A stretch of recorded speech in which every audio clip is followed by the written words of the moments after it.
dan sekarang, kita akan membahas tentang sistem pertahanan dan keamanan negara Republik Indonesia. Berdasarkan Undang-Undang Nomor 3 Tahun 2002 tentang Pertahanan Negara. Pertahanan negara dimaknai sebagai segala usaha untuk mempertahankan kedaulatan negara, keutuhan wilayah negara kesatuan Republik Indonesia, dan keselamatan segenap bangsa dari ancaman dan gangguan terhadap keutuhan bangsa dan negara.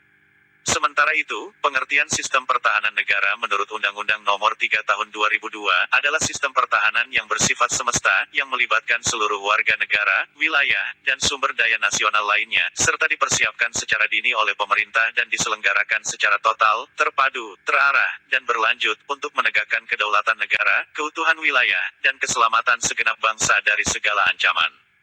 Selanjutnya, kita akan membahas tentang sistem pertahanan dan keamanan negara yang diatur dalam Undang-Undang Dasar tahun 1945, Pasal 30 Ayat 1 sampai dengan Ayat 5. Berikut merupakan bunyi Pasal 30 Ayat 1 sampai dengan Ayat 5 Undang-Undang Dasar tahun 1945, yaitu: Ayat 1 berbunyi, tiap-tiap warga negara berhak dan wajib ikut serta dalam usaha pertahanan dan keamanan negara.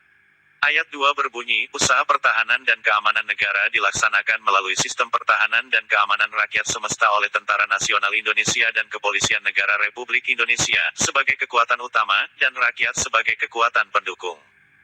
Ayat 3 berbunyi, Tentara Nasional Indonesia terdiri atas Angkatan Darat, Angkatan Laut dan Angkatan Udara sebagai alat negara bertugas mempertahankan, melindungi, dan memelihara keutuhan dan kedaulatan negara.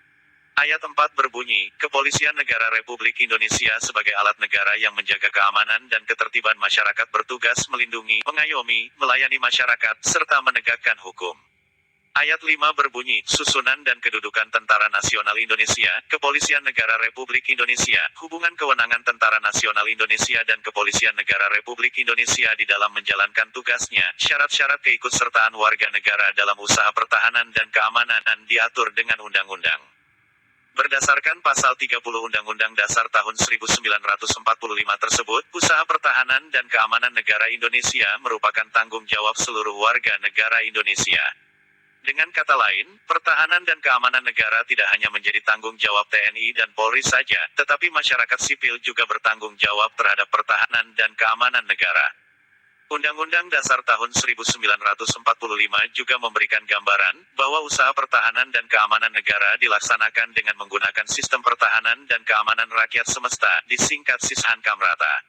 Sishankamrata hakikatnya merupakan segala upaya menjaga pertahanan dan keamanan negara meliputi seluruh rakyat Indonesia, segenap sumber daya nasional, sarana dan prasarana nasional, serta seluruh wilayah negara sebagai satu kesatuan yang utuh dan menyeluruh. Dengan kata lain, Sishankamrata penyelenggaraannya didasarkan pada kesadaran akan hak dan kewajiban seluruh warga negara serta keyakinan akan kekuatan sendiri untuk mempertahankan kelangsungan hidup bangsa dan negara Indonesia yang merdeka, bersatu, berdaulat, adil, dan makmur. Sistem pertahanan dan keamanan negara yang bersifat semesta bercirikan sebagai berikut. 1. Kerakyatan, yaitu orientasi pertahanan dan keamanan negara diabdikan oleh dan untuk kepentingan seluruh rakyat. 2. Kesemestaan, yaitu seluruh sumber daya nasional didayagunakan bagi upaya pertahanan. 3. Kewilayahan, yaitu kekuatan pertahanan dilaksanakan secara menyeluruh dan merata di wilayah negara kesatuan Republik Indonesia sebagai negara kepulauan. Selanjutnya, kita akan membahas tentang kesadaran bela negara dalam konteks sistem pertahanan dan keamanan negara. Kesadaran bela negara pada hakikatnya merupakan kesediaan berbakti pada negara dan berkorban demi membela negara.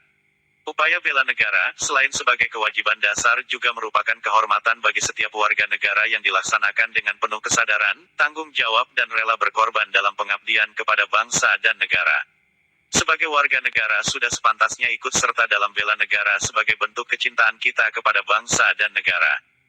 Bela negara yang dilakukan oleh warga negara merupakan hak dan kewajiban membela serta mempertahankan kemerdekaan dan kedaulatan negara, keutuhan wilayah, dan keselamatan segenap bangsa dari segala ancaman.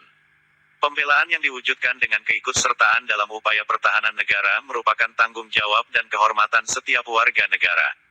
Oleh karena itu, warga negara mempunyai kewajiban ikut serta dalam pembelaan negara. Berikutnya, kita akan membahas contoh upaya bela negara di berbagai lingkungan.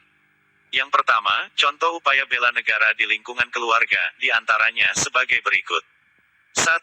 Mengembangkan sikap saling mengasihi, saling menolong, saling menghormati dan menghargai antar anggota keluarga. 2. Menciptakan suasana rukun, damai, dan harmonis dalam keluarga.